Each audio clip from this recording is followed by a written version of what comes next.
Olá a todos e todas que estão conectados para acompanhar essa palestra. Eu sou Júlio Sena e hoje quero compartilhar com vocês uma reflexão sobre a lei de igualdade. Como é que a lei de igualdade está presente na nossa vida atualmente, nesse momento tão complicado, tão desafiador que nós todos estamos passando. Então, que Jesus nos abençoe, que os bons espíritos nos inspirem nesses breves momentos que estaremos juntos. A proposta de hoje é baseada em um evento que eu participei este ano, um evento online que aconteceu em Pernambuco, lá em Pernambuco, que era a SEGEP, a Semana do Jovem Espírita de Pernambuco. Este evento online teve como um tema principal a seguinte frase: estamos todos na mesma tempestade, mas cada um no seu barco.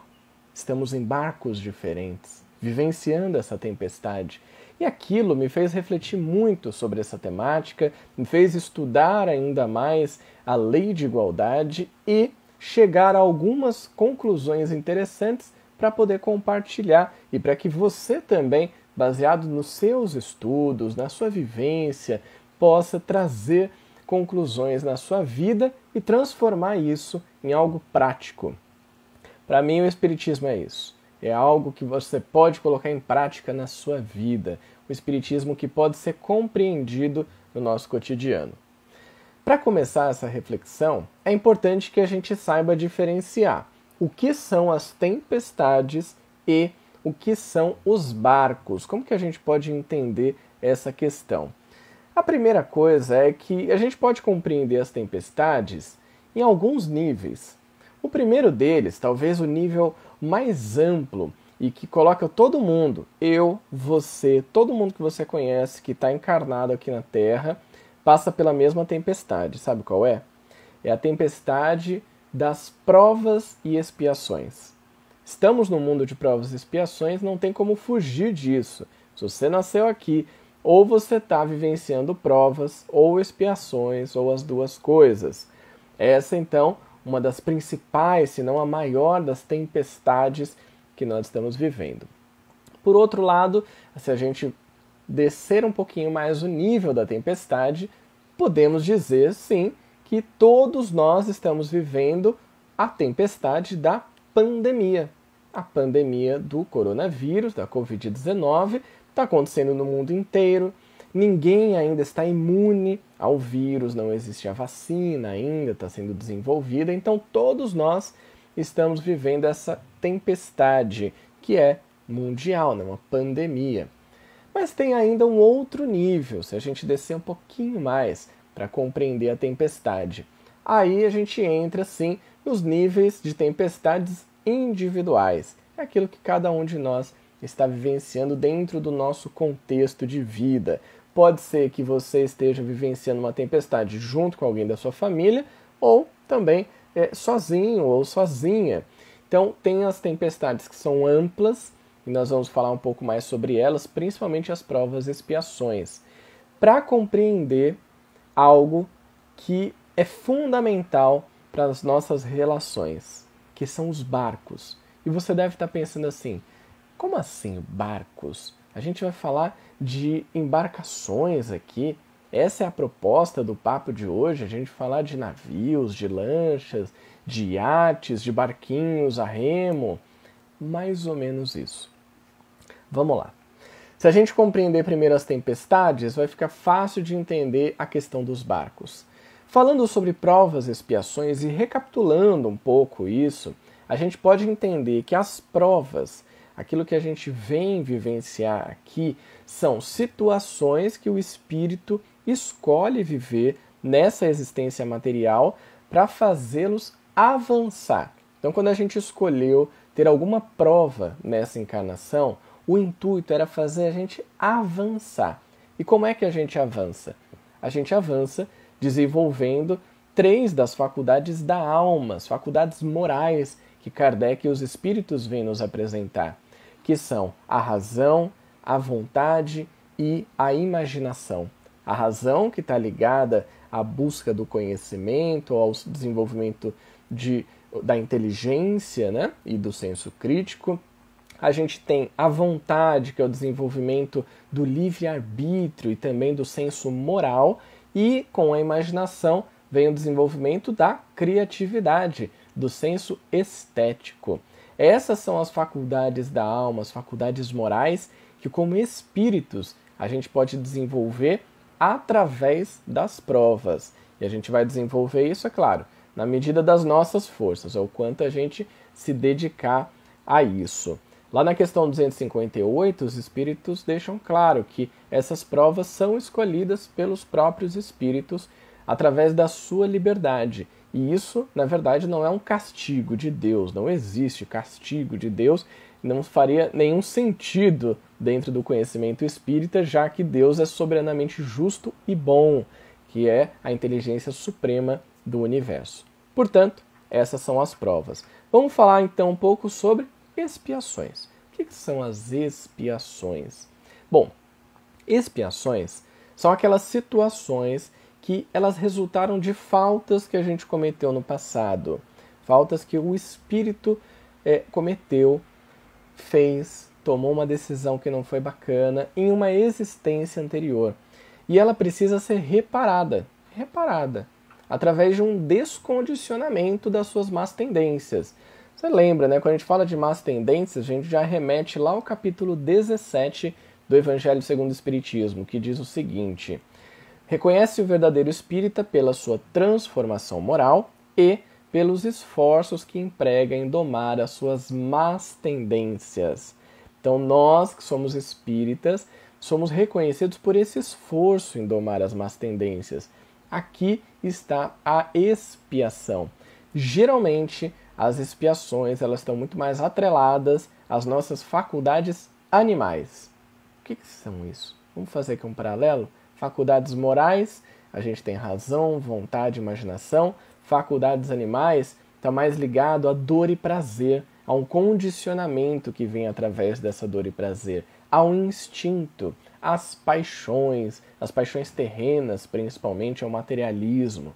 Então, com a expiação, a gente começa a descondicionar, deixa para trás essas faculdades animais. Com as provas, a gente desenvolve as faculdades morais do espírito.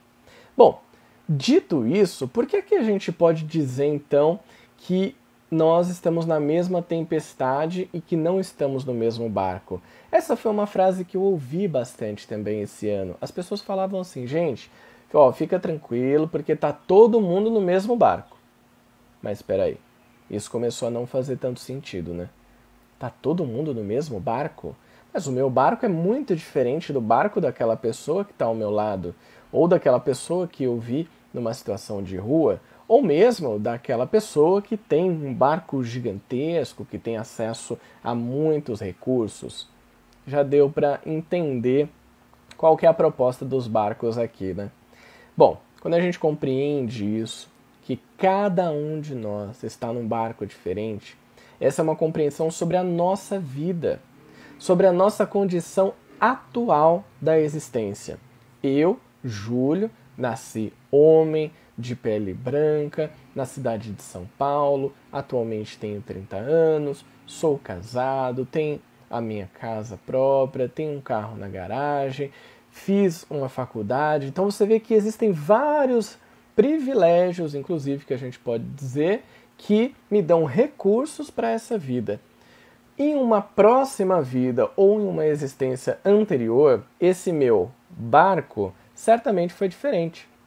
Eu posso ter sido uma pessoa muito mais rica, poderosa, que tinha milhares de recursos à disposição, que tinha poder, ou eu posso ter sido uma pessoa que não tinha recursos algum, que passava por muita dificuldade material, ou que nasceu numa família que era desestruturada, ou que passou por um vício que era o do alcoolismo, das drogas, ou que sofreu uma morte violenta, ou até mesmo causou uma morte violenta. Você vê que os recursos que a gente tem à nossa disposição formam o barco que a gente está. Agora, quando a gente fala de barco, a primeira parte, né, a primeira reflexão que surge é da desigualdade social. E isso está lá na Lei de Igualdade do Livro dos Espíritos, tem uma questão que é 806. Ela fala assim: a desigualdade das condições sociais é uma lei da natureza? E os espíritos respondem: não. A desigualdade das condições sociais é obra do homem, não de Deus. Já ficou claro, né? Desigualdade social é obra do homem, não de Deus. E aí, um pouco mais adiante, ainda falando sobre desigualdades sociais e entrando já num aspecto de desigualdade das riquezas, né? A diferença entre a riqueza e a miséria, o Kardec vai questionar também. Achei muito interessante essa pergunta dele. Na 815, ele diz assim: qual das duas provas é a mais perigosa para o homem?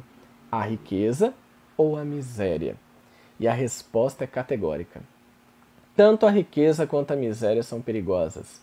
A miséria provoca as queixas contra Deus. Então, quando a gente blasfema contra Deus, reclama daquela nossa condição.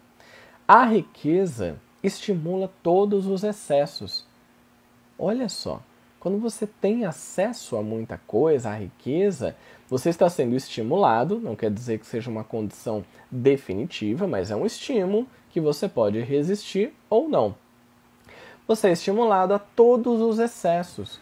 Excessos de ordem material, excessos de ordem inclusive social, de domínio, de poder, de controle.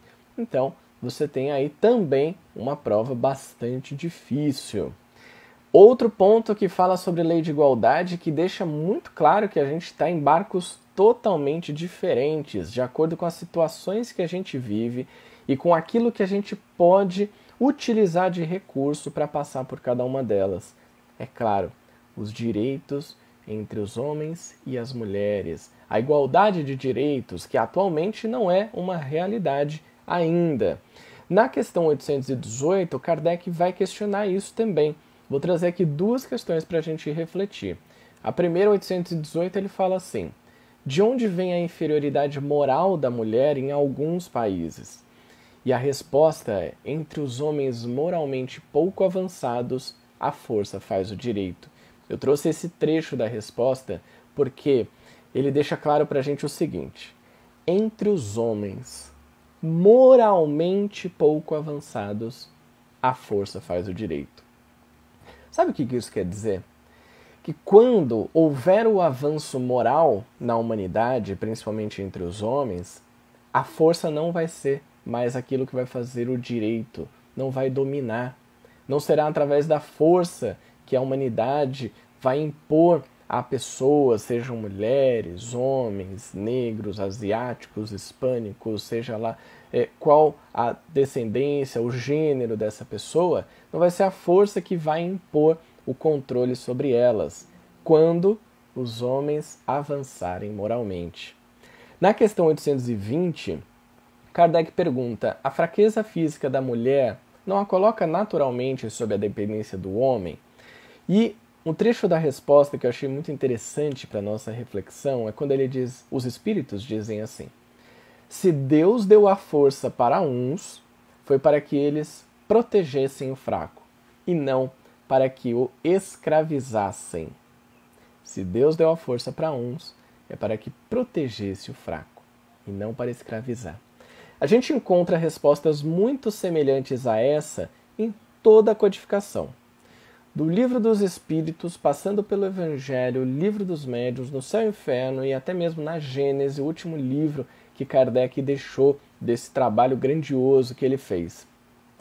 A ideia é mais ou menos a seguinte: se você tem mais recursos, você precisa ajudar quem tem menos. A missão do homem inteligente na Terra, que está lá no Evangelho, fala sobre isso. Se você tem acesso a essa inteligência, use para benefício dos outros também. Quando fala da força, a mesma coisa, do desenvolvimento moral, a mesma coisa. A gente pode se ajudar mutuamente, mas a gente já vai trazer uma reflexão sobre isso também. Bom, então quais seriam essas características que diferem os nossos barcos dos barcos das pessoas que estão junto com a gente nessa encarnação? É interessante porque na questão 804, lá no início da Lei de Igualdade, entre as primeiras questões, Kardec vai questionar isso para os espíritos, claro. por que Deus não concedeu a todos os homens as mesmas aptidões? E a resposta, bastante interessante. Deus criou todos os espíritos iguais. Deus criou todos os espíritos iguais. Quando a gente vai estudar sobre a reencarnação, tem algumas questões que também refletem esse pensamento e reforçam esse conceito. Quando nós tivemos a nossa primeira encarnação como humanos, todo mundo estava na mesma linha. Ali sim a gente podia dizer que éramos todos iguais. Estamos com os mesmos recursos, que no caso é nenhum, né? Fomos criados como simples e ignorantes. Ignorávamos o saber, o conhecimento das coisas. Éramos simples. E com o passar do tempo, e isso na questão 804 também os espíritos dizem, assim, a diferença entre eles está na desigualdade da experiência adquirida e na vontade com que trabalham, vontade essa que constitui o livre-arbítrio. Experiência adquirida, encarnação atrás de encarnação. E vontade é quanto aquele espírito se dedicou para trabalhar no seu desenvolvimento moral, no seu desenvolvimento intelectual, seja lá qual for o seu desenvolvimento. Portanto, hoje, as desigualdades das aptidões que nós temos, pessoas que têm muita inteligência, que têm muito conhecimento, ou que já têm um desenvolvimento moral muito avançado, uma criatividade aguçada, conseguiram isso através do seu esforço próprio, da sua responsabilidade sobre as suas ações, daquilo que plantaram para que hoje pudessem colher. Mas a questão que fica é, o que a gente pode fazer então para diminuir a desigualdade entre as pessoas e para que a gente passe por essas tempestades de uma maneira um pouco mais fraterna? Bom, na questão 805, Kardec pergunta mais ou menos assim: ao passar de um mundo superior a um mundo inferior, o espírito conserva integralmente as faculdades já adquiridas? E, além da resposta, vem um comentário de Kardec quando ele diz: Deus não criou as desigualdades das faculdades ou aptidões, mas permitiu que espíritos com diferentes graus de desenvolvimento estivessem em contato para que os mais adiantados pudessem auxiliar no progresso dos mais atrasados. Lembra que eu falei agora há pouco sobre isso? Os mais adiantados auxiliando os mais atrasados. Bom, questão 806A. Kardec pergunta assim: essa desigualdade social vai desaparecer algum dia? E a resposta: desaparecerá quando o egoísmo e o orgulho deixarem de predominar, restando apenas a desigualdade do merecimento, ou seja, daquilo que o espírito adquiriu, conseguiu desenvolver através das suas múltiplas existências, das suas várias encarnações. Mas é quando o egoísmo e o orgulho deixar de predominar. Tá bom, Júlio, mas como é que isso pode se colocar de uma maneira prática na nossa vida neste momento? Como é que a gente consegue fazer isso? Aqui eu trago, na verdade, um conhecimento que vem da inteligência emocional. Inteligência emocional que tem como um dos grandes pesquisadores, um dos papas, digamos assim, da inteligência emocional, Daniel Goleman. Ele que desenvolveu um trabalho muito profundo sobre essa questão, ele vem nos apresentar 3 conceitos da palavra empatia e que fazem uma ligação direta com isso que a gente está comentando sobre o Livro dos Espíritos e o auxílio mútuo que pode acontecer. O primeiro tipo de empatia é a empatia cognitiva. Ela tem uma relação direta com o nosso cérebro, com a parte racional da nossa vida.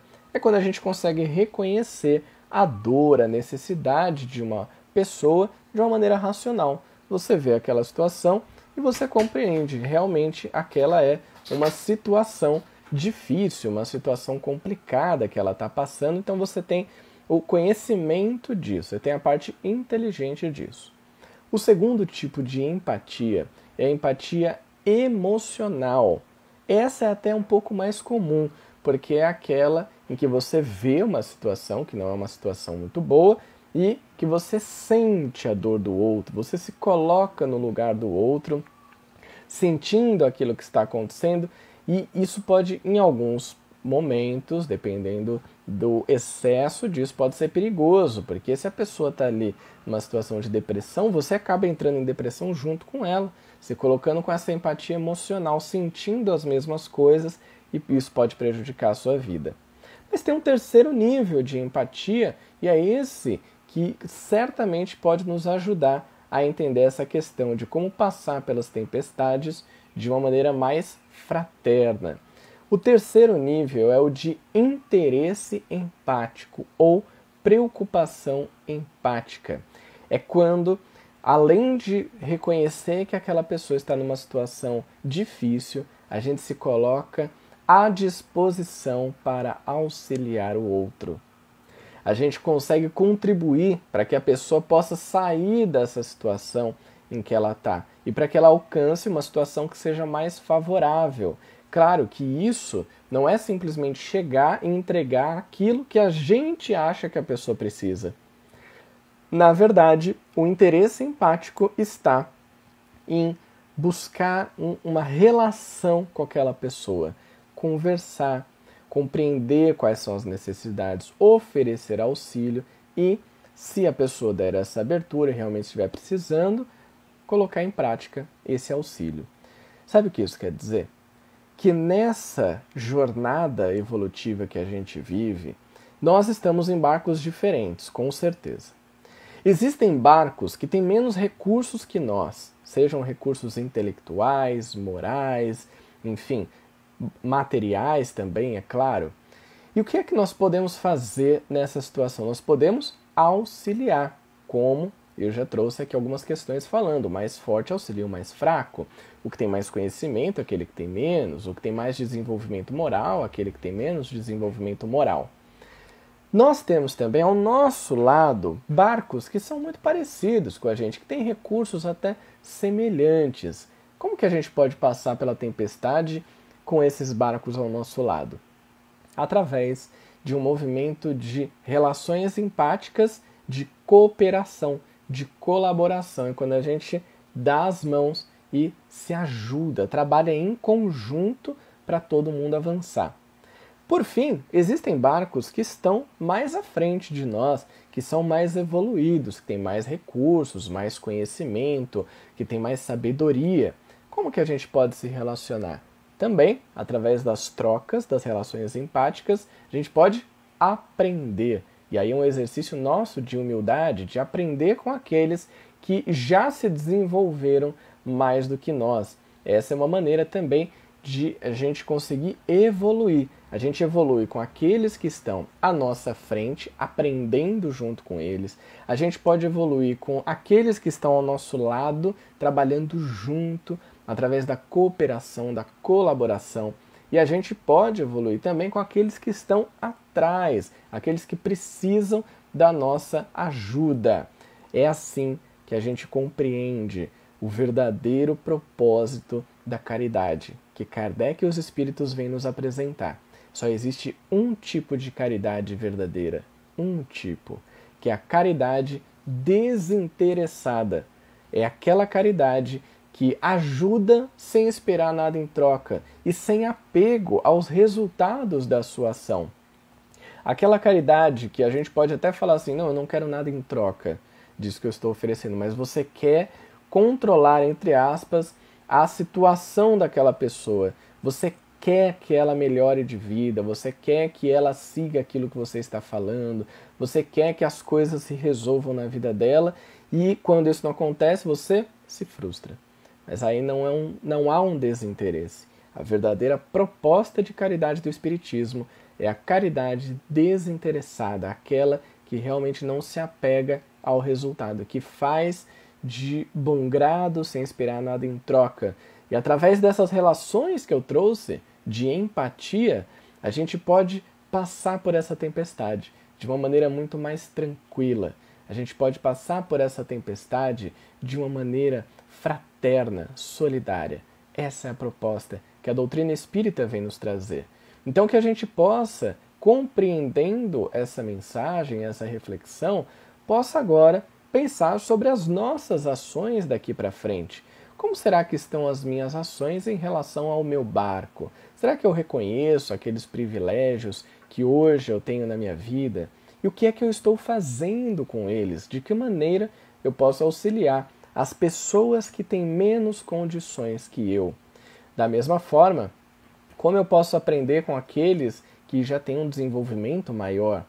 E assim, através das relações empáticas, eu posso colaborar, cooperar com todos os que estão ao meu redor e que estão mais ou menos no mesmo nível de evolução. Dessa maneira, nós todos estaremos vivendo a mesma tempestade, cada um num barco diferente, mas não necessariamente sozinhos, porque podemos, através da fraternidade, da solidariedade, seguir adiante, evoluir. Então que Jesus possa nos inspirar como esse farol, aquele farol que ilumina a vista dos barcos, que dá o direcionamento para onde os barcos devem seguir. Jesus, sendo esse farol na nossa vida, certamente nos fará crescer, aprender e se desenvolver moralmente cada dia mais. Que Jesus e os bons espíritos nos inspirem para que tenhamos todos um ótimo dia, uma ótima semana, um ótimo ano, uma ótima vida, aproveitando tudo aquilo que Deus nos oferta de oportunidades de crescimento e aprendizado. Fica aqui o meu grande abraço a todos vocês. Espero que essas reflexões possam de alguma forma te fazerem pensar sobre algo e que você tenha aí uma excelente semana. Um grande abraço e até a próxima. Olá, olá.